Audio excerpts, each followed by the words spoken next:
انشاءاللہ بدھ کو ہم مینار پاکستان کر رہے ہیں، اور میں آپ کو یہ بھی کہہ دوں کہ انہوں نے ہمارے سے اگریمنٹ کی کہ پیر کو انہوں نے ہمیں مینار پاکستان میں جلسہ کرنے دینا ہے، اور پھر گئے ادھر سے، پھر کینسل کر دیا۔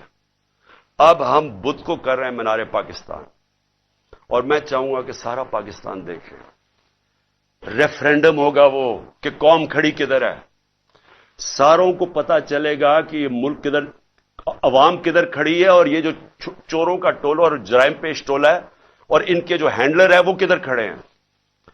اپنی قبلہ درست کریں، وہ سٹیج نہ آ جائے۔ میں پھر سے کہہ رہا ہوں کہ سارے جو آپ سوچ رہے ہیں کہ ہم ڈنڈے مار کے یہ بھیڑ بکریوں کو کنٹرول کر لیں گے، وہ بھیڑ بکریاں تب تک رہتی ہے جب تک شعور نہیں ہوتا۔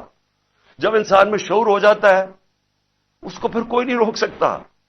وہ جب شعور کا جن بوتل سے نکلا آتا ہے وہ واپس نہیں ڈلتا۔